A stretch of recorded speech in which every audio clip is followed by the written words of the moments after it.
السلام عليكم ورحمة الله وبركاته. إن الحمد لله نحمده ونستعينه ونستغفره ونعوذ بالله من شرور أنفسنا وسيئات أعمالنا. من يهده الله فلا مضل له ومن يضلله فلا هادي له، وأشهد أن لا إله إلا الله وحده لا شريك له، وأشهد أن محمدا عبده ورسوله. أما بعد، সম্মানিত আজকের ক্লাসে উপস্থিত দিন দরদি ভাই সকল ও দিনী সম্মানিতা বোন, সর্বপ্রথম সেই মহান স্রষ্টার আমরা হৃদয়স্থল থেকে প্রশংসা করব, যিনি আমাদেরকে এই গুরুত্বপূর্ণ একটি ক্লাসে উপস্থিত হওয়ার অথবা শোনার তৌফিক দিয়েছেন। তাই আমরা সকলেই বলবো আলহামদুলিল্লাহ।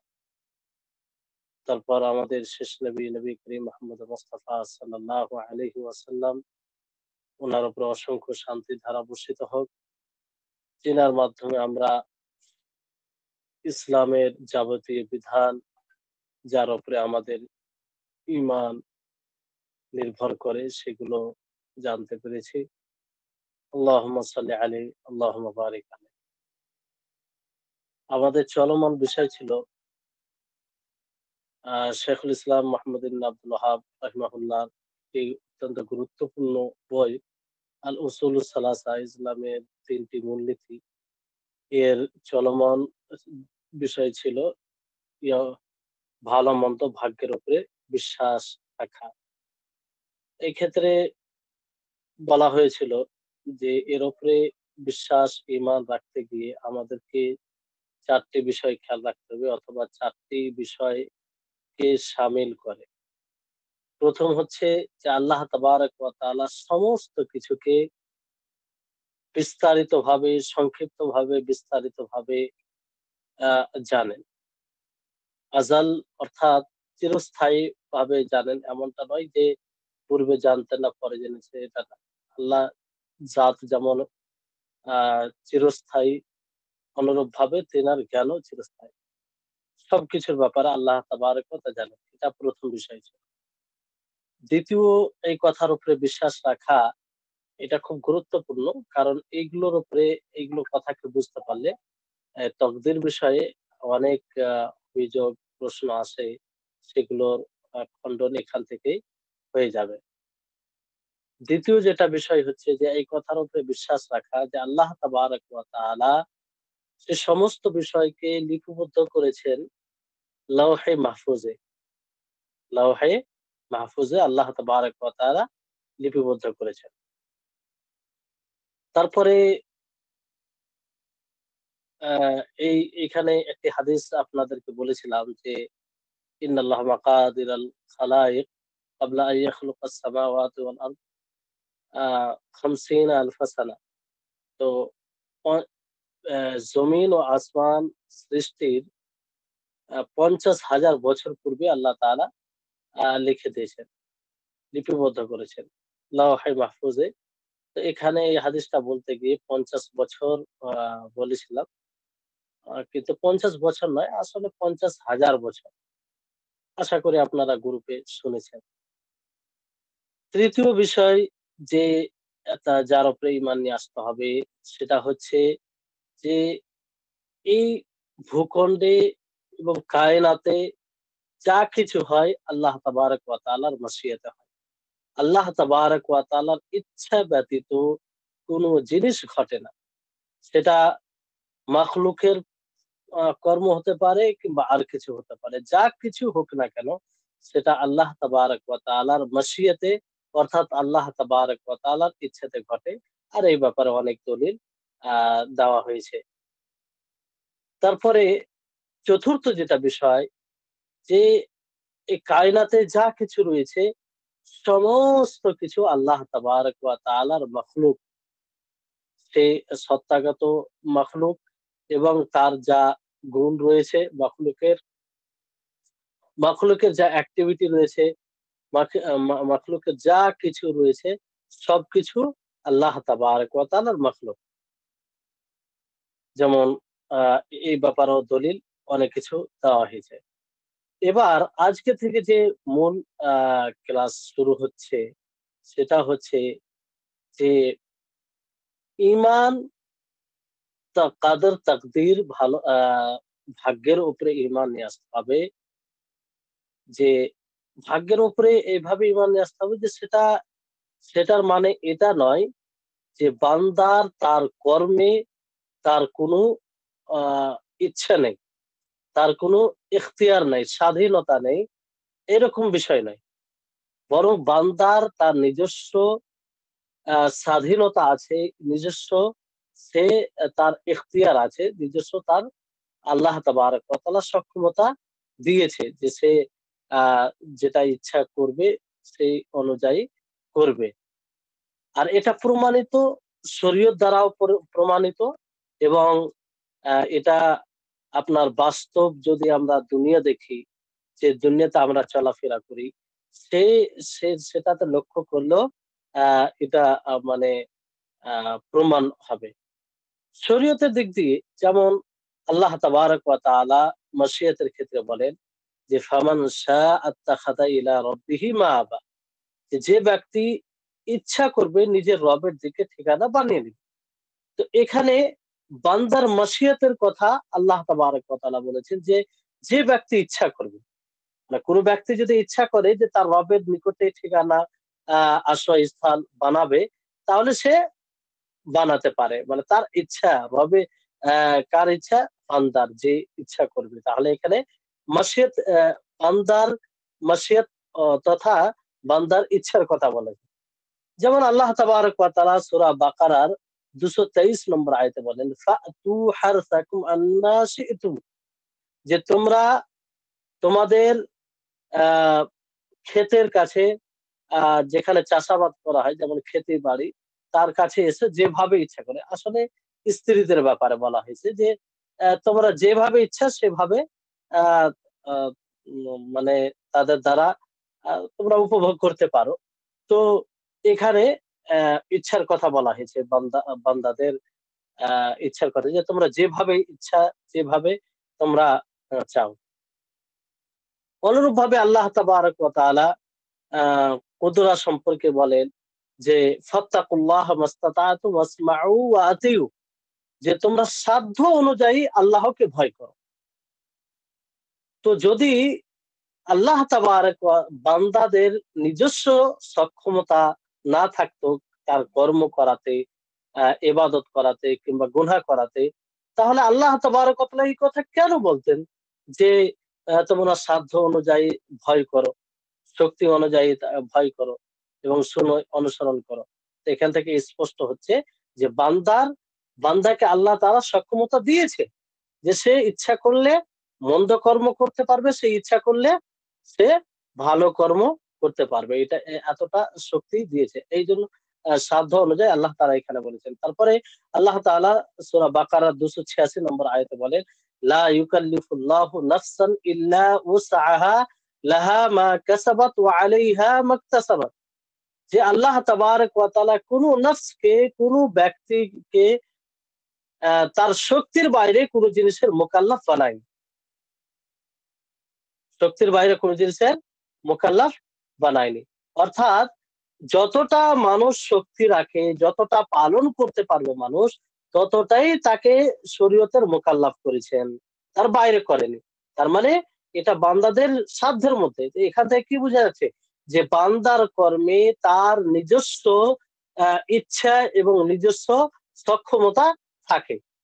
এরকমটা বিষয় নেই যে আল্লাহ তাবারক ওয়া তাআলা ভাগ্যে যা আছে এই জন্য সে করতে বাধ্য কিংবা আল্লাহ তাআলা বাধ্য করেছেন, এরকম বিষয় নেই। বুঝতে পারলেন?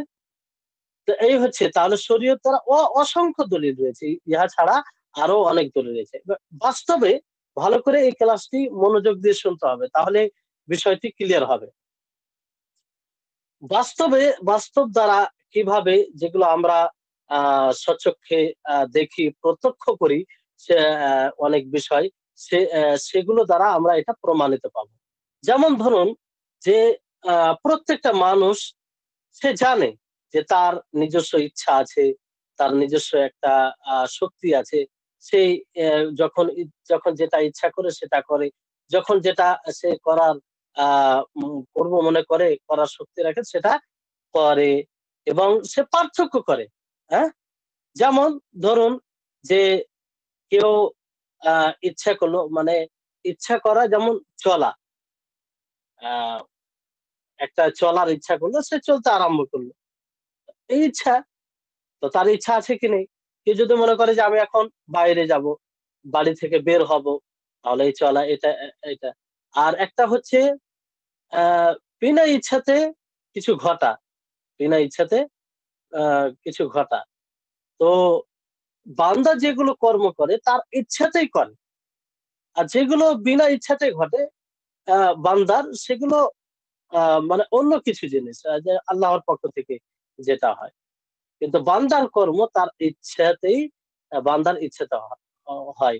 কিন্তু বান্দার এই ইচ্ছা এবং বান্দার এই সক্ষমতা কিংবা নির্ধারিত ভাবে যা করে, সেটা আল্লাহ তাবারক ওয়া তাআলার মাশিয়াত অনুপাতে হয়।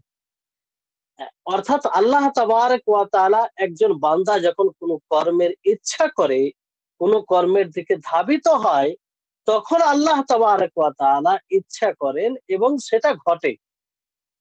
বিষয়টি ভালো করে বুঝতে হবে যে বান্দা যখন কোনো কাজের ইচ্ছা করে, যেমন অশ্লীল কাজ, অশ্লীল কাজ করার যখন বান্দার হৃদয়ে একটা ধারণ আসে যে আমি করব, আর সে তার দিকে ধাবিত হয়, পুরোপুরি ধাবিত হয়, তখন আল্লাহ তাবারক ওয়া তাআলা ইচ্ছা করেন আর সেটা ঘটে যায়।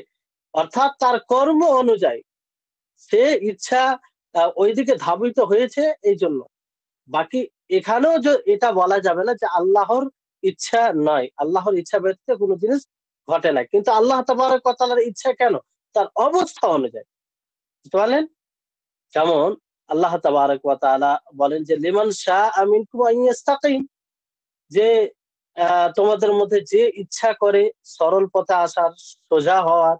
ওয়ামা তাশাউনা, আর তোমাদের মধ্যে কেউ তোমরা আহ, ইচ্ছা করতে পারো না ইল্লা আইয়াশা আল্লাহ রাব্বুল আলামিন, কিন্তু সেই আল্লাহ ইচ্ছা যিনি সৃষ্টিকুলের রব। তাহলে বান্দাদের ইচ্ছা তখনই ঘটবে যখন আল্লাহ তাবারক ওয়া তাআলার ইচ্ছা হবে। অর্থাৎ বান্দাদের ইচ্ছা রব্বুল আলামিনের ইচ্ছার অধীনে।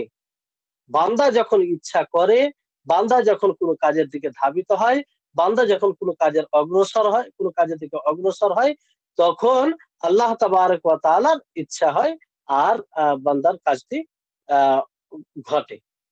তো এই হচ্ছে বিষয়। কারণ সমস্ত দুনিয়া, পুরো পৃথিবী, সবকিছু এটা আল্লাহ তাবারক ওয়া তাআলার মিলকিয়তে, আল্লাহ তাবারক ওয়া তাআলার এটা কর্তৃত্বে। তো এই মিল্কিয়তে, এই মুলকে, এই কর্তৃত্বে আল্লাহ তাবারক ওয়া তাআলার ইলম ও মাশিয়াত ছাড়া কিছু হয়ে যাবে, এটা সম্ভব নয়। এটা সম্ভব নয় যে একজন বান্দা কিছু করবে আর আল্লাহ তাবারক ওয়া তাআলার ইচ্ছা ব্যতীত সেটা হবে, আল্লাহ তাবারক ওয়া তাআলার ইলম ব্যতীত সেটা হবে, এটা সম্ভব নয়। কারণ আল্লাহ তাবারক ওয়া তাআলা আলিম, তিনি পরিপূর্ণতা জ্ঞান রাখেন। আর আল্লাহ তাবারক ওয়া তাআলা কাদির, তিনি সবকিছুর উপরে শক্তি রাখেন। তো আল্লাহর ইলম ব্যতীত, আল্লাহর ইচ্ছা ব্যতীত কোন জিনিসের ঘটা মানে আল্লাহ তাবারক ওয়া তাআলা এই দুটি বিষয় পরিপূর্ণতা রাখে না, নাউজুবিল্লাহ। তো এই জন্য সমস্ত কিছু দুনিয়াতে যা কিছু ঘটে, সমস্ত কিছু আল্লাহ তাবারক ওয়া তাআলার ইচ্ছাতে ঘটে।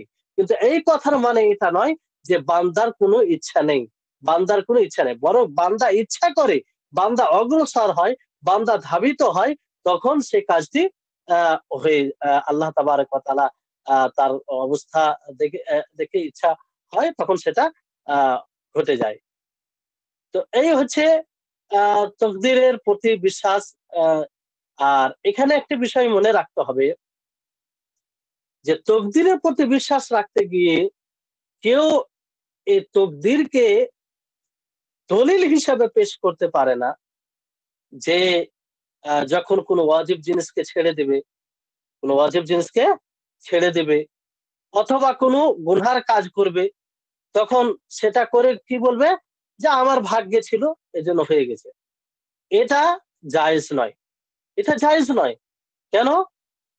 এটা তো তার ইচ্ছা সহ হয়েছে, সে সেদিকে ধাবিত হয়েছে, সে ইচ্ছা করেছে, এই জন্য হয়েছে। যেমন আল্লাহ তাবারক ওয়া তাআলা বলেন সূরা আনআমের 148 নম্বর আয়াতে, যে সায়াকুলুল্লাযীনা আশরাকু লাউ শাআ আল্লাহু মা আশরাকনা ওয়ালা আবাউনা ওয়ালা হাররামনা মিন শাই কাযালিকা কাযযাবাল্লাযীনা মিন ক্বাবলিহিম হাত্তা যাকু বা'সানা কুল হাল ইনদাকুম মিন ইলমিন ফাতুখরিজুহু লানা ইন তাত্তাবিউনা ইল্লা আয-যান্না ওয়া ইন আনতুম ইল্লা তাখরুসুন। যে যে তারা বলবে, যারা শিরক করেছে, যারা কি করেছে, শিরক করেছে, তারা অচিরে বলবে যে যদি আল্লাহ তাবারক ওয়া তাআলা চাইতেন তো আমরা শিরক করতাম না, আমরা শিরক করতাম না, না আমাদের বাপ দাদা শিরক করতো। ভালো করে শুনবেন, যে তারা কি মুশরিকরা বলবে যে যদি আল্লাহ তাবারক ওয়া তাআলা ইচ্ছা করতো তাহলে আমরা অথবা আমাদের বাপ দাদারা কি করতো না, শিরক করতো না।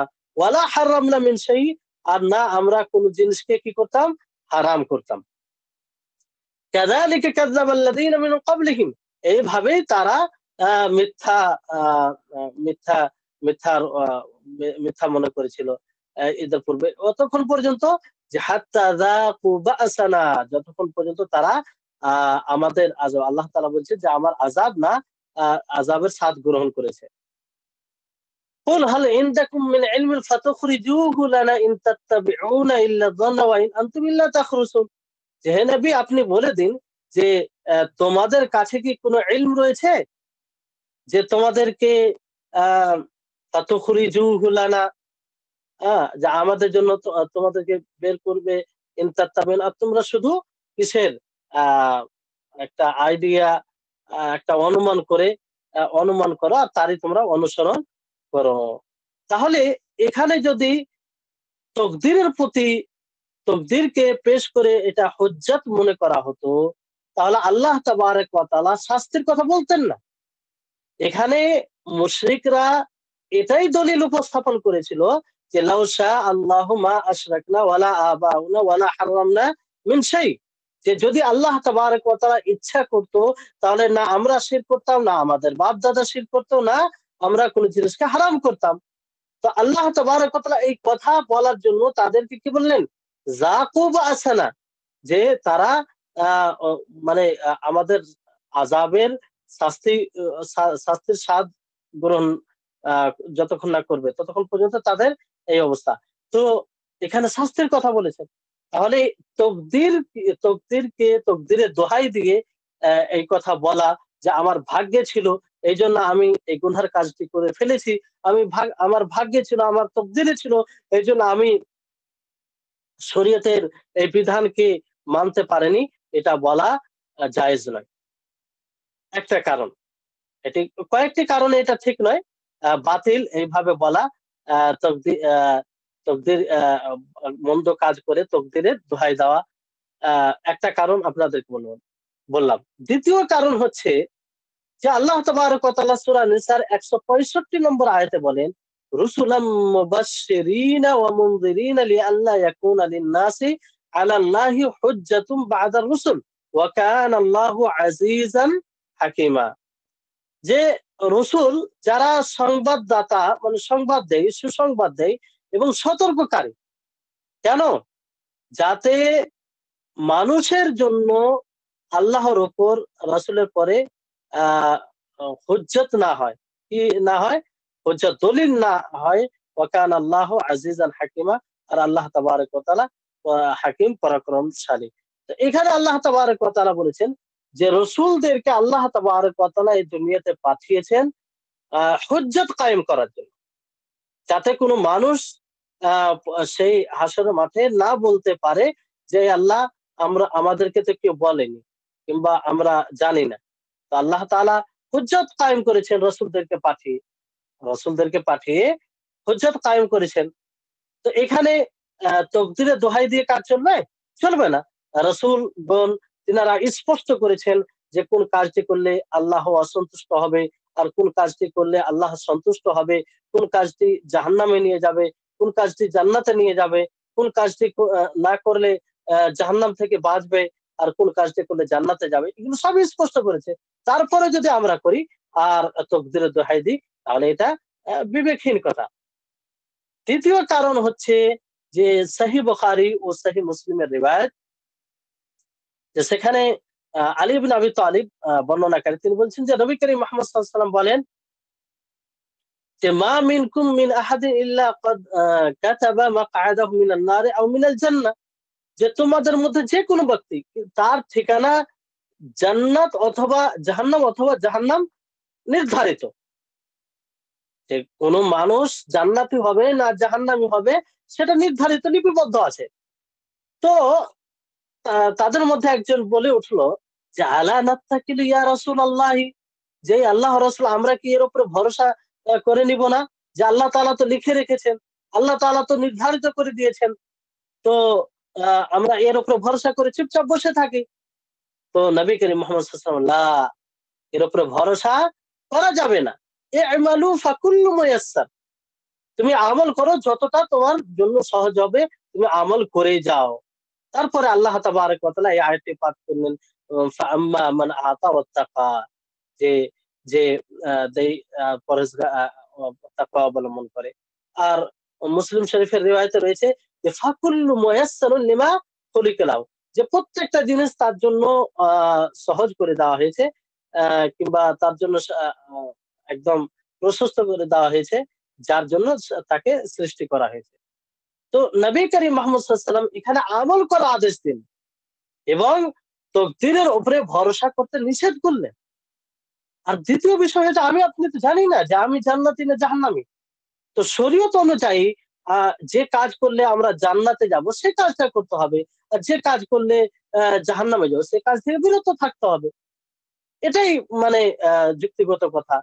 তাহলে এখান থেকেও বোঝা যাচ্ছে যে তকদিরের দোহাই দেওয়া যাবে না, তকদিরের প্রতি ভরসা করা যাবে না। তকদিরে যেটা আছে সেটাই হবে, কিন্তু আমি আপনি তো জানি না কি হবে। তো আমাদের যে বিবেক দিয়েছে আল্লাহ তাবারক ওয়া তাআলা, আর যে শরীয়ত দিয়েছে সেই শরীয়ত অনুযায়ী আমাদেরকে জীবনযাপন করতে হবে। চতুর্থ কারণ হচ্ছে যে আল্লাহ তাবারক ওয়া তাআলা বান্দাকে আদেশ করেছেন এবং নিষেধ করেছেন, আর বান্দাকে সেই জিনিসেরই মোকাল্লাফ করেছেন, বাধ্য করেছেন, আমল করতে বলেছেন যে জিনিসের বান্দা শক্তি রাখে। আল্লাহ তাআলা বলেন ফাত্তাকুল্লাহ মাস্তাতা'তুম, যে তোমরা সাধ্য অনুযায়ী কি করো? আল্লাহকে ভয় করো। তো যদি তকদিরের উপরে ভরসা করা জায়েজ হতো, অথবা তকদিরের দোহাই দেওয়া যে আমি আমার তকদিরে ছিল এইজন্য গুনাহ করেছি, হ্যাঁ? কিংবা আমার তকদিরে যা আছে সেটাই হবে, আমার আমল করার দরকার নেই। যদি এটাই হতো তাহলে আল্লাহ তাআলা কেন বলতেন যে ফাত্তাকুল্লাহ মাস্তাতা'তুম, যে তোমরা সাধ্য অনুযায়ী আল্লাহকে ভয় করতে? আল্লাহ তাআলা বলতেন যে তোমাদেরকে কিছু প্রয়োজন নেই, তোমরা চুপচাপ বসে থাকো, কারণ তোমরা যা করবে সব মানে লেখা আছে। এটা বলতেন। এটা বলেছেন কি? বলেননি। এখানে বলেছেন ফাত্তাকুল্লাহ, আদেশ দিয়েছেন যে তোমরা ভয় করো আল্লাহকে সাধ্য অনুযায়ী। তারপরে আল্লাহ তাবারক ওয়া তাআলা বলেছেন যে লা ইউকাল্লিফুল্লাহু নাফসান ইল্লা উসআহা, যে তোমাদেরকে তোমরা যে বিষয়ে যে বিষয়ে তোমরা সক্ষমতা রাখো না সে বিষয়ে তোমাদেরকে মুকাল্লাফ বানানো হয়নি। অর্থাৎ যদি কোনো বান্দা তার কৃত কর্মের উপরে বাধ্য হতো, তাহলে আল্লাহ তাবারক ওয়া তাআলা এখানে আহ এই কথা বলতেন না যে তোমরা সাধ্য অনুযায়ী আল্লাহকে ভয় করো। তাহলে এখান থেকে এটা স্পষ্ট হচ্ছে যে এটা এই ধারণা করা, কোনো গুনাহ করে কোনো কর্ম করে বলা যে আমার ভাগ্যে ছিল তাই করেছি, আমি নির্দোষ, এটা বাতিল। এটা কি? বাতিল।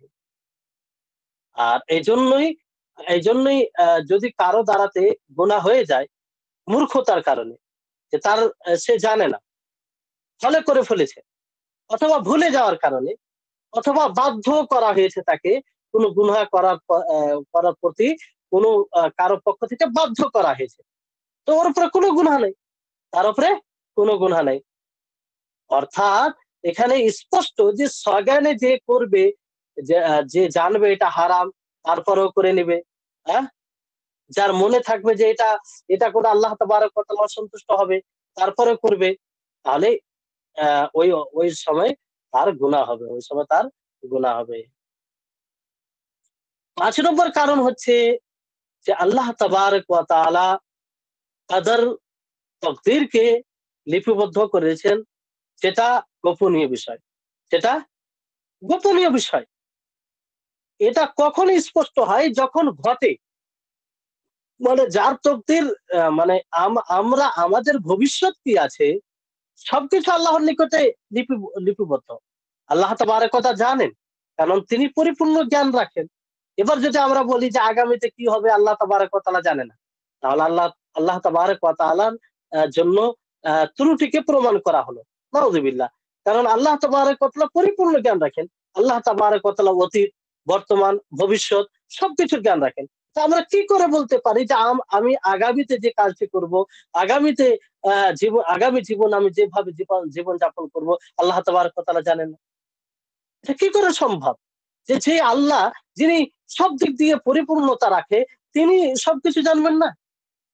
তো তিনার পরিপূর্ণতা জ্ঞানের দাবি হচ্ছে তিনি সবকিছু জানবেন। কিন্তু এটা আল্লাহর জন্য স্পষ্ট। এটা আল্লাহ জানেন। কিন্তু এটা তো গোপনীয় বিষয় না? আর এটা যখন ঘটে তখনই আমরা বুঝতে পারি যে এটা তকদিরে ছিল। এটা তকদিরে কি ছিল। কিন্তু তার পূর্বে তো আমরা জানি না। তো তার পূর্বে আমাদের করণীয় কি? আমাদের জন্য শরীয়ত এসেছে। আমাদের জন্য রাসূলকে পাঠানো হয়েছে। আমাদের জন্য কেতাবকে নাযিল করা হয়েছে। তো সেই শরীয়ত, সেই রাসূলগণের আ বার্তা অনুযায়ী আমরা আমল করব। যেটা ভালো সেটা করব, যেটা মন্দ সেটা করব না। তাহলে অ্যা এইভাবে আমরা আমল করব। আর এখান থেকেও এটা স্পষ্ট হচ্ছে যে এই কারণে কোন ভুল কাজ করে অথবা কোন কাজ করে অ্যা মানে তকদিরের দোহাই দেওয়া যাবে না যে আমি তকদিরে ছিল তাই করে নিয়েছি। তকদিরে ছিল তাই হয়েছে। আমার কোন দোষ নেই। বুঝতে পারলেন? তাহলে এটা একটা গেল। ৬ নম্বর কারণ হচ্ছে, খুব গুরুত্বপূর্ণ কথা এগুলো ভালো করে বুঝবেন। তাহলে তকদিরের ব্যাপারে অনেক যেগুলো প্রশ্ন জাগে সেগুলোর উত্তর পেয়ে যাব। পেয়ে যাবেন এখান থেকে। যে আমরা দুনিয়াতে চলতে ফিরতে দেখি, অনেক মানুষকে দেখি যে সে দুনিয়াবী বিষয়ে অনেক আগ্রহী হয়। যেকোনো বিষয় যখন করতে যায়, যেকোনো কর্ম করতে যায়, সেটাকে যেভাবে করতে হবে সেভাবেই সে করে। সেভাবেই করার প্রতি সে আগ্রহী হয়। হ্যাঁ? যদি তাকে সে যদি মনে করে না আমাকে ডান দিকে যেতে হবে, তাহলে আমার কাজটি হবে, তাহলে সে ডান দিকে যাবে। সে যদি মনে করে না বাম দিকে যেতে হবে, তাহলে আমার কাজটি সঠিক হবে, বাম দিকে যাবে। সে যদি মনে করে না আমার কাজটি করতে গেলে এখানে করা যাবে না, আমাকে অন্য শহরে গিয়ে করতে হবে, তাহলে সে অন্য শহরে যাবে। তো সেখানে তো সে বলতে পারে কিংবা ধারণা রাখতে পারে যে আমার তকদিরে তো লিখা আছে। তো এগুলো চিন্তা ভাবনা করার কোনো প্রয়োজন নেই। অতএব আমি চুপচাপ বসে থাকি। তো সেখানে সেটা করে না। সেখানে আমরা কিন্তু নিজ জ্ঞান অনুযায়ী, বিবেক অনুযায়ী আমরা সেখানে কাজ করে থাকি। যে যেমন যেমন ধরুন আমরা অসুস্থ হই। তো অসুস্থ হলে আমরা কি করি যে যে অসুখটা হয়েছে সেই অসুখের যে বিশেষজ্ঞ তার কাছে যাই। তার কাছে যাই। যে ডাক্তার চিকিৎসা করতে জানে তার কাছে যাই। তো এখানে তো আমরা এটা বলি না যে আমার তকদিরে আছে এমনি ভালো হয়ে যাবে। হ্যাঁ? কিংবা আমি যেকোনো পথ অবলম্বন করি। এটা তো যেমন দুনিয়াবী ক্ষেত্রে আমরা নিজ বিবেক অনুযায়ী সঠিকটা করার চেষ্টা করি। আর সেখানে আমরা তকদিরের উপরে ভরসা করি না। অনুরূপভাবে ভরসা করি না মানে আমরা নিজ বিবেক অনুযায়ী কাজ করতে থাকি। তারপরে যেটা ঘটে সেটা মনে করি যে আমরা চেষ্টা করেছি তা যেটা ঘটেছে অবশ্যই সেটা আমার তকদিরে ছিল। কিন্তু আ নিজেকে দায়মুক্ত করা যে আমার কোনো দোষ নাই। আ আমার তকদিরে ছিল তাই হয়ে গেছে। আমার কোনো ইচ্ছা ছিল না। এটা ভুল, এটা বাতিল। তারপরে এই বিষয়টি আরো স্পষ্ট হবে। আপনাদেরকে উদাহরণ দিই তাহলে বুঝতে পারবেন। যেমন ধরুন যে একজন ব্যক্তি সেই ব্যক্তির সামনে দুটি পথ রয়েছে। কটি পথ রয়েছে? দুটি পথ। একটি পথ তাকে নিয়ে যাবে এমন জায়গাতে যেখানে খুন, হত্যা, যেখানে ডাকাত কিংবা মাল ছিনতাইকারী, আ আ মাল লুটকারী এগুলো রয়েছে। আর একটি পথ রয়েছে মানে যেখানে ভয় রয়েছে, যেখানে কষ্ট রয়েছে, যেখানে যন্ত্রণা রয়েছে, যেখানে যে রাস্তায় শুধু বরবাদি ছাড়া কিছু নেই। আরেকটি পথ আছে, যেই পথটি এমন দিকে নিয়ে যাবে যেটা ভালো এবং যেখানে কোনো প্রকারের কষ্ট নেই, যেখানে মাল, ধন সম্পত্তি সবকিছু আ আ নিরাপত্তায় থাকবে।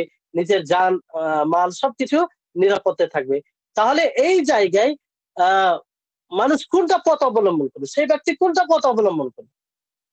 আপনার অবশ্যই উত্তর হবে যে সেই ব্যক্তি যেই জায়গায় গিয়ে সে নিরাপত্তা পাবে, যেখানে ভালো আ নিয়ম বিশেষ শৃঙ্খলভাবে আ থাকতে পারবে, সেখানে সে যাবে। আর বিবেকের এটাই দাবি যে সে যেখানে ধ্বংস হয়ে যাওয়ার আশঙ্কা আছে, ভয় আছে সেখানে যাবে না।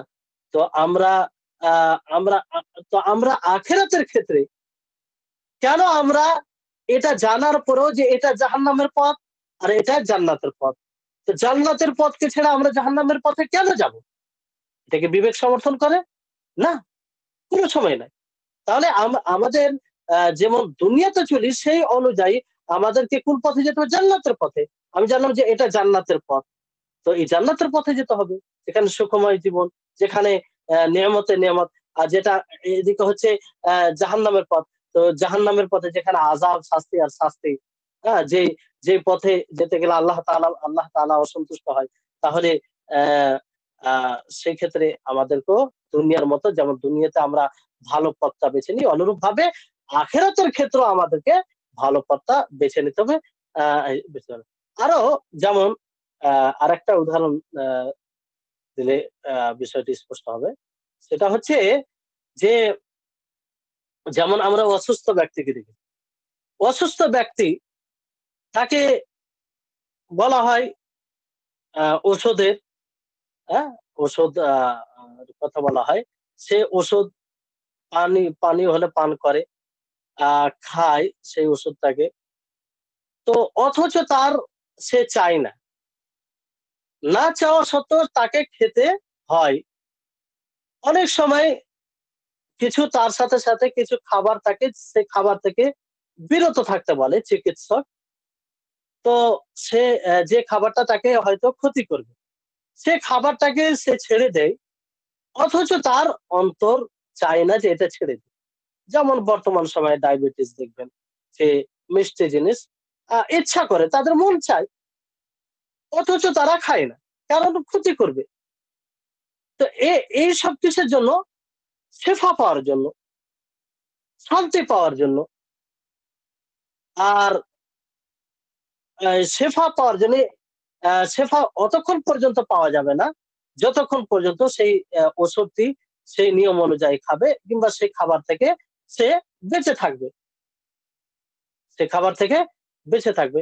তো আমরা আ এই কদর দ্বারা, তকদির দ্বারা আ হো আ তকদিরের দোহাই দিতে গিয়ে কিংবা তকদিরের বিষয়ে আমরা তো কেন এটা করি যে আ আ মানুষ আল্লাহ তাবারাক ওয়া তাআলা মানুষকে আল্লাহ তাবারাক ওয়া তাআলা যে কাজের আদেশ দিয়েছেন এবং রাসূল সাল্লাল্লাহু আলাইহি সাল্লাম যে কাজের আদেশ করেছেন অথবা যে কাজ থেকে আ হ্যাঁ, যে এই পূর্বের উদাহরণ অনুযায়ী এখান থেকে বুঝতে হবে যে আমরা কি করে তকদির দ্বারা দোহাই দিতে পারি যে কেন মানুষ আল্লাহর হুকুমকে ছাড়বে, প্রত্যাখ্যান করবে এবং আল্লাহ রাসূলের হুকুমকে প্রত্যাখ্যান করবে। অথবা আল্লাহ এবং তার রাসূল যা থেকে নিষেধ করেছেন সেই থেকে সেটা সে করবে। কেন আমরা তকদির দ্বারা তখন আ দলিল দিব। যে আমাদের তকদিরে যা আছে, ভাগ্যে যা আছে সেটা হবে। আল্লাহ তাবারাক ওয়া তাআলা আ যে কা যে কাজ যে কাজের আদেশ করেছেন সে কাজটা যে কাজ থেকে নিষেধ করেছেন আমরা করব। কিংবা আল্লাহ তাআলা যে কাজ করতে বলেছেন সেটা আমরা করব না। কারণ আমাদের তকদিরে আছে আছে বলে আহ, আমাদের কিছু করার নেই। তো দুনিয়াবী ক্ষেত্রে যেমন সেই অসুস্থ ব্যক্তির উদাহরণ দেওয়া হলো, যে অসুস্থ ব্যক্তি অনেক সময় না চেয়েও তাকে ওষুধ খেতে হয়, না চেয়েও অনেকগুলো জিনিস থেকে বিরত থাকতে বলা হয়, সেই বিষয় থেকে সে বিরত থাকে কেন? শেফা পাওয়ার জন্য, সালামতি পাওয়ার জন্য, সে যেন সুস্থ থাকে। আর এটা তখনই সম্ভব যে ডাক্তার, যে চিকিৎসক যে ওষুধ দিবে, যেভাবে তাকে যে জিনিসগুলো থেকে বিরত থাকতে বলবে, বিরত থাকবে, তখনই এটা অনুরূপ ভাবে আমরা যদি পরকালে স্থায়ী জীবনে সুখময় জীবন চাই, ভালো জীবন চাই, তাহলে আমাদের আমরা অনেক সময় আল্লাহ তাবারক ওয়া তাআলার আদিষ্ট বিষয়কে চাই না, অন্তর থেকে অন্তর এটা মানে চাই না, মানে এরকম যে করতে মনে হয় না, তা সত্ত্বেও করতে হবে। কেন করতে হবে? এই কারণে করতে হবে যেহেতু আমরা এর দ্বারা কি চাই? জান্নাতি জীবন চাই, সুখময় জীবন চাই, আর কষ্টকর জীবন থেকে আমরা বাঁচতে চাই। অনেক সময় অনেক নিষেধাজ্ঞা জিনিস আছে, যে নিষেধাজ্ঞাগুলো আমাদের করতে মনে হয়, করতে মন হলেও সেটা করা যাবে না, কারণ যে সেটা না করে আমরা জান্নাতি জীবন চাই, যেখানে যেটা সুখময় জীবন, যেটা নিয়ামতের জীবন। আর আমরা সেটা করব না এই কারণে, যাতে আমরা জাহান্নাম থেকে বাঁচতে পারি। তো এই হচ্ছে এটা একটা কারণ। ৭ নম্বর কারণ হচ্ছে যে, যে ব্যক্তি কদরের মানে তাকদীরের দোহাই দেয় যে আমার ভাগ্যে আছে, কোনো ওয়াজিব জিনিসকে ছেড়ে, ইসলামের কোনো গুরুত্বপূর্ণ বিধানকে ছেড়ে বলে, কিংবা কোনো গুনাহ করে বলে যে আমার ভাগ্যে আছে, তাই এটা হয়েছে, মানে সে নিজেকে দোষারোপ করে না, সে নিজেকে দোষারোপ করে না, মানে তার দোহাই দিয়ে সেটাকে মনে করছে যে না আমার ভাগ্যে আছে, সেজন্য হয়ে গেছে, আমার কোনো দোষ নয়, আমার কোনো দোষ নয়, কিংবা আমার কোনো এতে ভূমিকা নেই। তো এখানে বিষয়টা হচ্ছে, যদি তার উপরে, তার সাথে কোনো ব্যক্তি শত্রুতা করে, তার মালকে ছিনিয়ে নেয়, তার অসম্মান করে, আর সে তখন তকদিরের দোহাই দেয়, হ্যাঁ, যে তুমি আমাকে মলামত করিও না, ভৎসনা করিও না, কারণ আমার তোমার সাথে শত্রুতা, এটা তকদিরের কারণে। তো এইটা কি, এই হুজ্জাত কি গ্রহণ করবে? এই হুজ্জাত কখনো গ্রহণ করবে না। বুঝতে পারলেন? যে একজন ব্যক্তির সাথে শত্রুতা করলো, তার মালকে ছিনিয়ে নিল, তার অসম্মান করলো, তাকে কষ্ট দিল, কষ্ট দেওয়ার পরে যে ব্যক্তি তাকে কষ্ট দিল, তার মালকে ছিনিয়ে নিল, সে বলল যে দেখো, তুমি আমাকে আমার উপরে ভর্ৎসনা করিও না, কিছু বলিও না, কারণ তোমার সাথে এরকম ভাবে শত্রুতা করা এটা তকদিরে ছিল, তাই করেছি। তাহলে এটা কি, যার সাথে এরকম শত্রুতা করা হয়েছে সে কি এটা মেনে নেবে? কখনো না, এটা কখনো না। তো আখিরাতের ক্ষেত্রে এটা কিভাবে গ্রহণ হয়? যে আমার তকদিরে ছিল এই জন্য আমি গুনহার কাজ করে নিয়েছি, আমার তকদিরে ছিল এই জন্য আমি ওয়াজিব কাজকে ছেড়ে দিয়েছি। আখিরাতের তকদিরের ক্ষেত্রে এটা এটা চলবে না, যেমন দুনিয়াবীর ক্ষেত্রে এটা চলবে না, অনুরূপ ভাবে সেই ক্ষেত্রেও চলবে না। একটি চমৎকার ঘটনা আপনাদেরকে বলি, সেটা হচ্ছে যে আহ আমিরুল মুমিনিন উমর ইবনুল খাত্তাব রাদিয়াল্লাহু তাআলা আনহু, ওনার কাছে একটি চোরকে নিয়ে আসা হয়, একে নিয়ে আসা হয়, চোর। সে এতটা চুরি করেছে যে তার হাত কাটা যোগ্য, মানে তার হাত কাটতে হবে আর কি। তো আমিরুল মুমিনিন উমর ইবনুল খাত্তাব রাদিয়াল্লাহু তাআলা আনহু, তিনি আদেশ দিলেন যে তার হাতকে কাটা হোক। তখন সেই চোর বলল, মাহলান ইয়া আমিরাল মুমিনিন, যে দাঁড়ান আমিরুল মুমিনিন, ইন্নামা শুরিকতু বিকাদারিল্লাহ, যে আমি আল্লাহর আমার ভাগ্যে ছিল তাই আমি চুরি করেছি, আমার ভাগ্যে ছিল তাই আমি চুরি করেছি। তখন আমিরুল মুমিনিন উমর ইবনুল খাত্তাব, তাকে বলে কি ছাড় পাবে? তিনি তো ভালো জ্ঞানী ছিলেন, খালিফাতুল মুসলিমিন। তিনি বললেন যে ওয়া নাহনু ইন্নামা নাকতাউ বিকাদরিল্লাহ, ঠিক আছে, তুমি তুমি তোমার ভাগ্যে ছিল তাই তুমি তুমি চুরি করেছো, তা আমরাও তোমার হাত কাটবো কিসের কারণে? তোমার ভাগ্যে আছে বলে, আল্লাহর তকদিরে আল্লাহ নির্ধারণ করেছেন তাই বলে আমরা তোমার হাত কাটবো। তখন সেই চোর সেখানে চুপ। তো বুঝতে পারলেন? তো এই হচ্ছে বিষয়। তো এইগুলো এতগুলো পয়েন্ট, 7টি কারণ বলা হলো যে কোনো গুনহার কাজ করে অথবা কোনো আবশ্যিক বিধানকে ত্যাগ করে তকদিরের দোহাই দেওয়া, যে তকদিরে ছিল তাই করে ফেলেছি, নিজেকে দোষমুক্ত করা, এটা একদম বাতিল, একদম বাতিল। সে তার এটা মনে করা যে আমি করেছি, তাকদিরে ছিল তাই হয়েছে, আমার কোনো ভূমিকা নেই, এটা একদম বাতিল। আর তার যথাযথ 7টি কারণ আপনাদের সামনে উল্লেখ করা হলো। আশা করি আপনারা বুঝতে পেরেছেন। এরপরে আসুন যে তাকদীরের প্রতি বিশ্বাস যদি রাখে, তাকদীরের প্রতি বিশ্বাস যদি কেউ রাখে, তার ফলাফল দুনিয়ার জীবনে অনেক রয়েছে, অনেক রয়েছে। প্রথম হচ্ছে যে আল্লাহর উপরে ইতিমাদ, আল্লাহর উপরে আস্থা, আল্লাহর উপরে ভরসা, এটা আসবে। যখনই আপনি কোনো কাজ করার জন্য তার মাধ্যমকে অবলম্বন করবেন, তো আপনি ডাইরেক্ট সেই মাধ্যমের উপরে ভরসা করবেন না, মানে নির্ভরশীল হবেন না, বরং আপনার মধ্যে, আপনার হৃদয়ের মধ্যে এটা থাকবে যে আল্লাহ তাবারক ওয়া তাআলা প্রত্যেকটা জিনিসকে মুকদ্দার করে রেখেছেন। আল্লাহ তাবারক ওয়া তাআলার সেটা জ্ঞানে রয়েছে। আর আল্লাহ তাবারক ওয়া তাআলার উপরে তখন আপনি সুকামনা করবেন, ভালো কামনা করবেন যে আল্লাহ যেন এতে আমাকে সফলতা করে। আপনি সেই মাধ্যমের উপরেই পুরোপুরি নির্ভরশীল হবেন না। কারণ আপনি জানেন যে আল্লাহ তাবারক ওয়া তাআলা আমার ভাগ্যে যেটা আছে সেটা হবে, কিন্তু আমার যেটা কর্তব্য সেটা করছি। আমার যেটা কর্তব্য সেটা করছি। তো এখানে তকদিরের প্রতি যতটা আপনার দৃঢ় বিশ্বাস থাকবে, ততটাই আপনি নির্ভরশীল কার উপরে হবেন? আল্লাহ তাবারক ওয়া তাআলার উপরে হবেন। আর এটা খুব বড় জিনিস। এটা খুব বড় জিনিস। দ্বিতীয় বিষয় হচ্ছে, দ্বিতীয় যেটা ফলাফল আপনার লাভ রয়েছে, সেটা হলো যে যখনই কোনো মানুষ নিজের উদ্দেশ্যকে অর্জন করে নিবে, সেই উদ্দেশ্যকে অর্জন করার সময় সে নিজের উপরে, মানে নিজের ব্যাপারে এটা ভাববে না যে আমি বড় মানে ভালো কাজ মানে এরকম যে আমার এটা কর্তৃত্বের ভূমিকা, কিংবা আমি এমন ভাবে করেছি যে সেটা হয়ে গেছে, না। সেটা ভাববে যে এটাকে অর্জন করা, এটা আল্লাহ তাবারক ওয়া তাআলার পক্ষ থেকে বিশেষ নেয়ামত, আল্লাহ তাবারক ওয়া তাআলার পক্ষ থেকে বিশেষ নেয়ামত। বরং আল্লাহ তাবারক ওয়া তাআলা আমার জন্য কি কল্যাণ অর্জন করার যে উপায় রয়েছে, তার মধ্যে এই উপায়টি আমার মুকাদ্দারে আল্লাহ তাবারক ওয়া তাআলা রেখেছিলেন। আর সফলতা আমার মুকাদ্দারে আল্লাহ তাবারক ওয়া তাআলা রেখেছিলেন।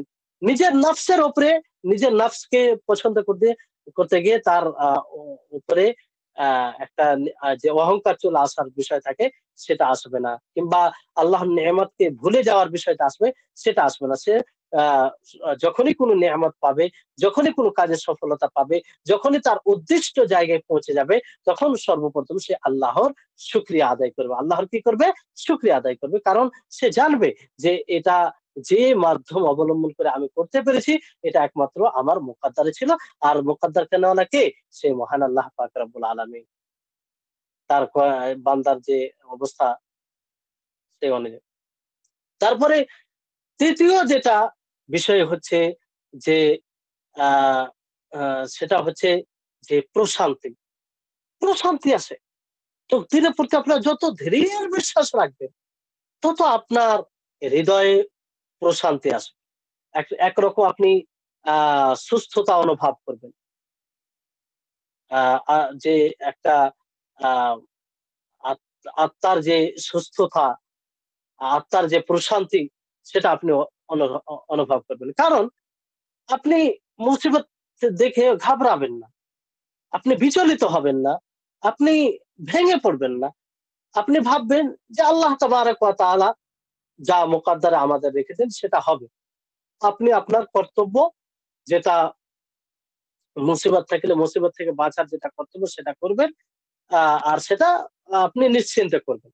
যে আমি আমার কর্তব্য করি, তারপরে যেটা হওয়ার আছে সেটা আ হবে, সেটা হবে। তো এতে আপনার অন্তর প্রশান্তি হবে। এজন্য দেখবেন যে যারা তকদিরের প্রতি বিশ্বাস রাখে, তারা কক্ষনো নিজেকে আত্মহত্যা করবে না। কক্ষনো না। যারাই আত্মহত্যার শিকার হয় তারাই দেখবেন এই বিষয়ে ইমান দুর্বলতা। আত্মহত্যা কেন করে? আত্মহত্যা এই কারণে করে যে এতগুলো মুসিবত, তার জীবনটা হয়তো অশান্তি ভাবে কাটে। এই জন্য সে হয়তো ভাবে যে আগামীতে কি হবে, বিভিন্ন রকমের চিন্তা তাকে দমন করে, তাকে মানে আরো চিন্তিত করে। কিন্তু সে যদি তকদির উপরে বিশ্বাস রাখে, সে ভাববে না, আমাকে আমার কর্তব্য করতে হবে, এর সাথে লড়াই করতে হবে। আল্লাহ তাবারক ওয়া তাআলা আমার তকদিরে যেটা রেখেছে সেটা হবে, কিন্তু আমাকে আমার কর্তব্য করতে হবে, এর সাথে লড়াই করে আমাকে এগিয়ে যেতে হবে। তো সেখানে সে সে কি করবে, যে এরকম কাজ করবে না। কারণ একজন মুমিন সে তো ভাববে যে আমি আত্মহত্যা করি আর যাই করি, আমার মুকাদ্দারে যেটা আছে সেটা থেকে আমি কখনো মুক্তি পাবো না। কখনো মুক্তি পাবো না। তো এই কারণে আ প্রত্যেক সে নিজের কর্তব্য অনুযায়ী কাজ করবে। আল্লাহ তাবারাক ওয়া তাআলা যেমন বলেন যে, "মা আসাবা মিন মুসিবাতিন ফিল আরদি ওয়ালা ফি আনফুসিকুম ইল্লা ফি কিতাবিম মিন ক্বাবল আন নাবরাহা ইন্না যালিকা আলা আল্লাহি ইয়াসির লিকাই লা তা'সাউ আলা মা ফাতাকুম ওয়া লা তাফরাহু বিমা আতাকুম ওয়াল্লাহু লা ইউহিব্বু কুল্লা মুখতালিন ফাখুর।"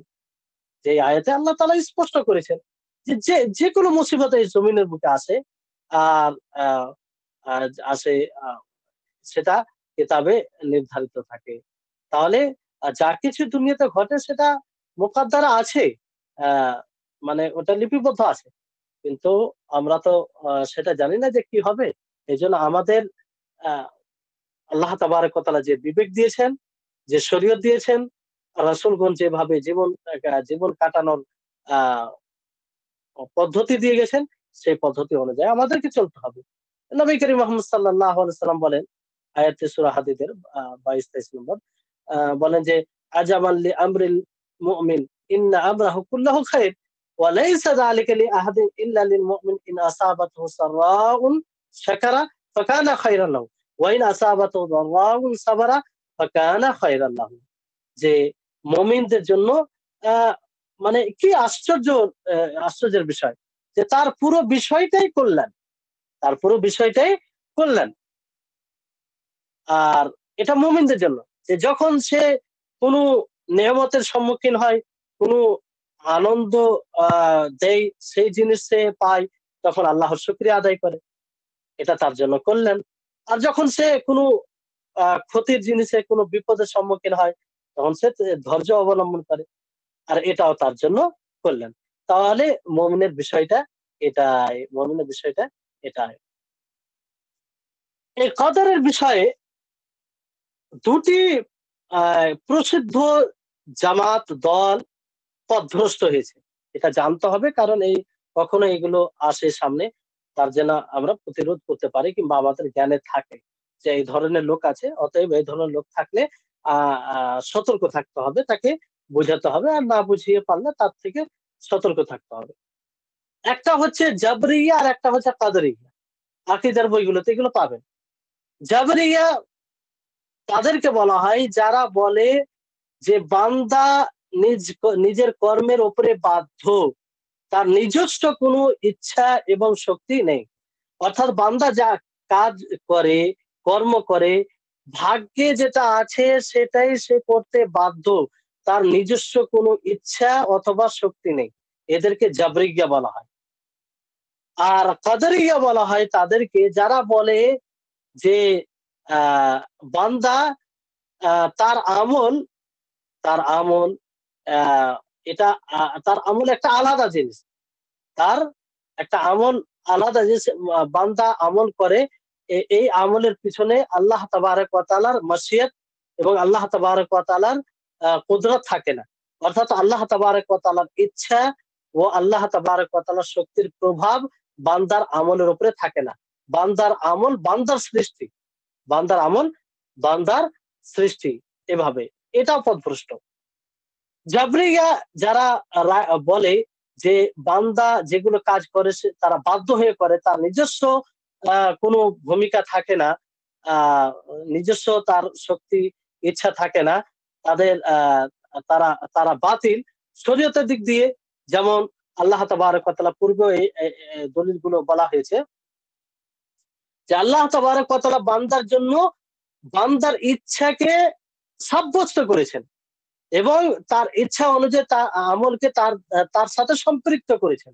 যেমন আল্লাহ তাআলা বলেন যে মিনকুম মান ইউরিদুদ দুনিয়া ওয়া মিনকুম মান ইউরিদুল আখিরাহ, যে তোমাদের মধ্যে যে দুনিয়াকে চায় আর তোমাদের মধ্যে যে আখিরাতকে চায়। তো চাওয়া, ইচ্ছা করা, চাওয়া এটা কার জন্য? বান্দার জন্য বলা হয়েছে। তো বান্দার ইচ্ছা এটাকে সাব্যস্ত করেছেন আল্লাহ তাআলা। বুঝতে পারলেন? তারপর আল্লাহ তাবারক ওয়া তাআলা সূরা কাহফের ২৯ নম্বর আয়াতে বলেন যে ওয়াকুলিল হাক্কু মির রাব্বিকুম ফামান শাআ ফালইউমিন ওয়া মান শাআ ফালইয়াকফুর ইন্না আ'তাদনা লিয-যালিমিনা নারান আহাতা বিহিম সুরাদিকুহা। যে নবী আপনি বলে দিন যে হক সত্য তোমাদের রবের পক্ষ থেকে। তোমাদের যে ঈমান নিয়ে আসবে, যে ইচ্ছা করবে সে ঈমান নিয়ে আসবে, আর যে ইচ্ছা করবে কুফরি করবে। তাহলে এই ইচ্ছা, বান্দা তার ইচ্ছা অনুযায়ী কুফরি করতে পারে, তার ইচ্ছা অনুযায়ী কি করতে পারে? ঈমান নিয়ে আসতে পারে। তাহলে এখানে ইচ্ছাকে আল্লাহ তাবারক ওয়া তাআলা সাব্যস্ত করেছেন। তারপর আল্লাহ তাআলা আমলও তার সাথে সম্পৃক্ত করেছেন। মান আমিলা সালিহান ফালিনাফসি, যে ব্যক্তি সৎ কর্ম করবে সেই সৎকর্ম তার জন্য, তার জন্য। ওয়ামান আসাআ ফাআলাইহা, যে মন্দ কর্ম করবে তার, এটা তার জন্য, তারই লাভ ক্ষতি হবে। তাহলে এই আয়াতগুলো থেকে কি স্পষ্ট হচ্ছে? এই আয়াতগুলো থেকে এটা স্পষ্ট হচ্ছে যে বান্দা যেগুলো কর্ম করে সে তার ইচ্ছাই করে, সে তার ইচ্ছাই করে, সে তারই আমল, তার ইচ্ছাই সে আমল করে। এটা আরেকটু আমরা যদি বাস্তবটা দেখি তাহলে বুঝতে পারবো যে, যেমন ধরুন যে প্রত্যেকটা মানুষ জানে যে তার ইচ্ছাগত যেগুলো কর্ম, হ্যাঁ, ইচ্ছাগত যেগুলো কর্ম আর যেগুলো অইচ্ছাই হয়, মানে তার ইচ্ছার ভূমিকা, তার ইচ্ছা থাকে না, তার মধ্যে পার্থক্যটা সকলেই জানে। যেমন ধরুন যে মানুষ যে খাবারটা খায়, এটা ইচ্ছা করলে তো খায়, ইচ্ছা না করলে কি খায়? ইচ্ছা করে তখন খায়, ইচ্ছা করে তখন পান করে, ইচ্ছা করে তখন ব্যবসা করে, ইচ্ছা করে তখন ক্রয় করে। হ্যাঁ, আর কিছু বিষয় আছে যেগুলো তার ইচ্ছা থাকে না। যেমন জ্বর চলে আসে, শরীরে জ্বর আসে, তো এটা নিজের ইচ্ছাতে আসে? আসে না, এটা নিজের ইচ্ছা থাকে না এখানে। তারপরে যেমন ছাদ থেকে কোনো মানুষ যদি পড়ে যায়, তো তার ইচ্ছাতে এটা হয়? সে যে নিজেকে আত্মহত্যা করেছে তার কথা বুঝি না, কিন্তু হঠাৎ করে যে পড়ে গেছে, তো এটা ইচ্ছাতে হয়? ইচ্ছাতে হয় না। তো এটা এটা আপনি বলতে এটা আহ প্রথম ক্ষেত্রে যেটা আমরা ইচ্ছাগত করি, এই ক্ষেত্রে যেমন আমরা ইচ্ছা করলে খাবার খাই, ইচ্ছা করলে পানি পান করি, ইচ্ছা করে আমরা করলে ক্রয় করি, বিক্রি করি, এই ক্ষেত্রে আমরা কি করে বলতে পারি, কি করে বলতে পারি যে আমরা বাধ্য? এটা বলা যায় যে বাধ্য? না, এটা কখনো বলা যায় না, কারণ এটা আমরা নিজের ইচ্ছাতে করি। আর দ্বিতীয় ক্ষেত্রে আমরা বলতে পারি যে এটা এখানে আমাদের ইচ্ছা নেই, যেমন জ্বর চলে আসা, হঠাৎ করে ছাদ থেকে অ্যাক্সিডেন্ট হয়ে যাওয়া, এটা তো ইচ্ছা থাকে না। তো এই ক্ষেত্রে আমরা বলতে পারি এখানে ইচ্ছা নেই, এখানে আহ উম আহ এখানে ইচ্ছার ভূমিকা থাকে। তাহলে এখান থেকে তাদের এই যে বলে যে বান্দা কাজ করে তো তার কর্মের পিছনে তার ইচ্ছার থাকে না, এটা থেকে স্পষ্ট বোঝা যাচ্ছে যে তাদের ধারণা এটা ভুল। এবার দ্বিতীয় যেটা কাদেরিয়া, তাদের খণ্ডন কিভাবে? এটা শরীয়তের দিক দিয়ে এবং যুক্তিগত দলিল দিক দিয়ে, দুটো দিক দিয়ে এর খণ্ডন আহ করা যাবে। যেমন শরীয়তের দিক দিয়ে আল্লাহ তাবারক ওয়া তাআলা প্রত্যেকটা জিনিসকে সৃষ্টি করেছেন, আর প্রত্যেকটা জিনিস আল্লাহ তাবারক ওয়া তাআলার মাশিয়াতে হয়। বুঝতে পারলেন? যদি কাদারিয়া যারা বলে যে বান্দার আমল যে হয় এতে আল্লাহ তাবারক ওয়া তাআলার ইচ্ছা থাকে না, বান্দার আমল, বান্দার এটা আমল, এটা বান্দার ইচ্ছাতেই ঘটে, আল্লাহর ইচ্ছার এখানে ইচ্ছার কিংবা শক্তির কোনো প্রভাব থাকে না, এইভাবে তারা বলে। অথচ আল্লাহ তাবারক ওয়া তাআলা প্রত্যেকটা জিনিসকে সৃষ্টি করেছেন।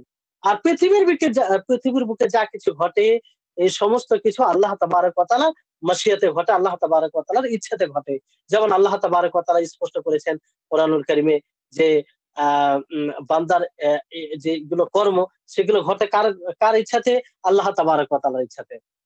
আল্লাহ তাআলা কি বলেন? ওয়ালাউ শা আল্লাহু মাকতাতালাল্লাযীনা মিন বা'দিহিম মিন বাদি মা জাআতুহুমুল বাইয়িনাত ওয়ালাকিন ইখতালাফু ফামিনহুম মান আমানা ওয়া মিনহুম মান কাফারা ওয়ালাউ শাআ আল্লাহু মাকতাতালু ওয়ালাকিন্নাল্লাহা ইয়াফআলু মা ইউরিদ।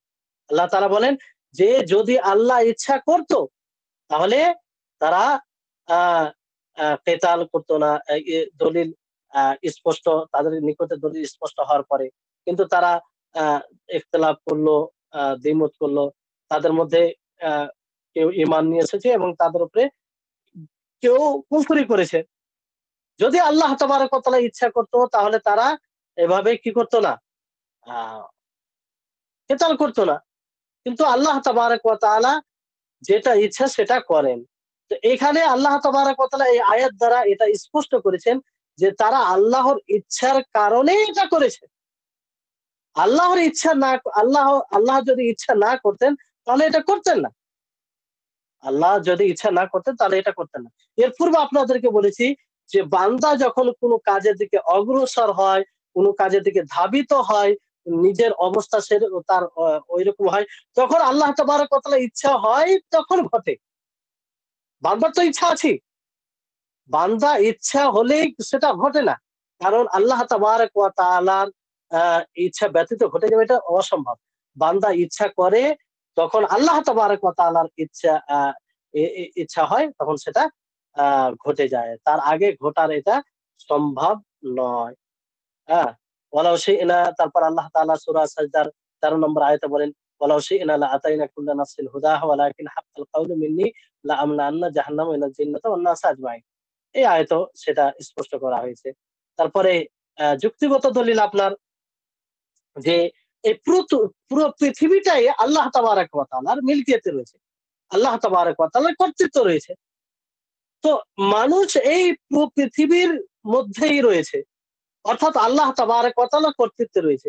আল্লাহ তাবারক ওয়া তাআলার আ রাজত্বে রয়েছে। তো এটা এটা কখনো সম্ভব, এটা কি করে সম্ভব হতে পারে যে যে আল্লাহর কর্তৃত্বে রয়েছে, যে আল্লাহর মিলকিয়তে রয়েছে, সে তার মালিকের ইচ্ছা ব্যতীত তার কর্তৃত্বে এমন কোনো কাজ ঘটবে আর সেই কাজের পিছনে যে মালিকের ইচ্ছা থাকবে না, আহ অনুমতি থাকবে না, এটা কি করে হয়? এটা সম্ভব? সম্ভবই নয়। এটা সম্ভবই নয়। অতএব এটার উদাহরণ এরকম নিতে পারেন, যেমন ধরুন যে আদম আলাইহিস সালামকে আল্লাহ তাবারক ওয়া তাআলা সরাসরি সৃষ্টি করেছেন, হাত দ্বারা সৃষ্টি করেছেন, যেটা হাদিস দ্বারা প্রমাণিত। কিন্তু হাওয়া আলাইহিস সালামকে সরাসরি সৃষ্টি করেছিলেন না। কোন বান্দার বান্দা আদম আলাইহিস সালামের মাধ্যমে, আদম আলাইহিস সালামের মাধ্যমে আমরা যে সৃষ্টি হয়েছি পিতা মাতার মাধ্যমে। তো আমরা কি বলতে পারি যে না আমরা আল্লাহর সৃষ্টি নয়? এটা বলা কি সঠিক হবে? হবে না। মানে আমরা পিতা মাতার মাধ্যমে যদি দুনিয়াতে আসি, তা সত্ত্বেও আমাদের সৃষ্টিকর্তা কে? আল্লাহ তাবারক ওয়া তাআলা। অনুরূপ ভাবে বান্দার যেগুলো কর্ম ঘটে, বান্দা যেগুলো করে সেটা বান্দার মাধ্যমেও হলে সেই কর্মের সৃষ্টিকর্তা কে? আল্লাহ তাবারক ওয়া তাআলা। আশা করি বিষয়টি স্পষ্ট হয়েছে। এবার আসুন দুটি কথা বলি গুরুত্বপূর্ণ। তাহলে এই যে তাকদীরের বিষয়টি, এটা একটা খুব গুরুত্বপূর্ণ বিষয়। এটা খুব গুরুত্বপূর্ণ বিষয়। এইজন্য এই বিষয়ে বেশি কথা, বেশি গভীরতায় যাওয়া ঠিক নয়। এইজন্য এই বিষয়ে উলামায়ে কেরাম একটু গুরুত্বপূর্ণ নীতি বর্ণনা করেছেন। সেটা হচ্ছে যে গায়বী বিষয়ে কখনো আমরা কাইফা দিয়ে প্রশ্ন করব না। যে কেমন, কেমন করে, কেমন কি? এই দিয়ে আমরা কখনো প্রশ্ন করব না। যেমন আল্লাহ তাবারক ওয়া তাআলা রাত্রের তৃতীয়াংশে আসমানি দুনিয়া নেমে আসেন। তো এটা তো গায়বী বিষয়। এটা তো আমরা জানি না। তো এই বিষয়ে আমরা কখনো প্রশ্ন করব না যে কেমন করে আল্লাহ তাআলা আসেন। আল্লাহ তাবারক ওয়া তাআলা আরশের উপরে উঠেছেন। তো এটা তো গায়বী বিষয়। তো এই ব্যাপারে আমরা প্রশ্ন করব না যে আল্লাহ তাআলা কেমন করে আরশে উঠলেন। হ্যাঁ? কারণ এই ব্যাপারে কোন কোরআন হাদিসে কিছু নেই। এইভাবে মানে এর উপরে অনুমান করতে থাকে। মানে এক কথায় গায়বী বিষয়ে কখনো কাইফা দিয়ে প্রশ্ন করা যাবে না। কাইফা দিয়ে জানার চেষ্টা করা যাবে না। আর তাকদীরের বিষয়ে তকদিরের বিষয়ে লেমা দিয়ে, লেমা মানে কেন, এই কাজটি কেন হলো, তাহলে এই লেমা দিয়ে কখনো প্রশ্ন করা যাবে না যে এটা হলো তো কেন হলো। আচ্ছা, আল্লাহ তাবারক ওয়া তাআলা যে মুকদ্দার লিপিবদ্ধ করে রেখেছেন, তাহলে এটা কেন, যে বুদ্ধি দিয়ে বেশি প্রশ্ন করা, গভীরে যাওয়া, এটা ঠিক হবে না। আর এভাবে থাকলে আমরা মানে শান্তিতে কিংবা মুক্ত থাকবো, আমাদের ইমান নিরাপদে থাকবে, ইমানের মধ্যে কোনো প্রকারের সন্দেহ আসবে না। জি। তাহলে এই হচ্ছে আজকের আর এরকম ভাবে আপনি যদি দেখেন, হেদায়েত ও গুমরাহি এটাও মুকদ্দারে, কিন্তু হেদায়েত যখন মানুষ আল্লাহর দিকে অগ্রসর হয় তখন হেদায়েত দেয় আল্লাহ তাআলা। এটা আল্লাহ তাবারক ওয়া তাআলার ফজল হয়। আল্লাহ তাবারক ওয়া তাআলার এটা অনুগ্রহ হয়। হ্যাঁ?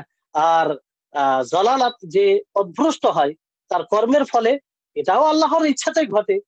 কিন্তু তার কর্মের ফলে, তার অবস্থা অনুযায়ী, হ্যাঁ, সে ওই দিকে ধাবিত হয় এই কারণে।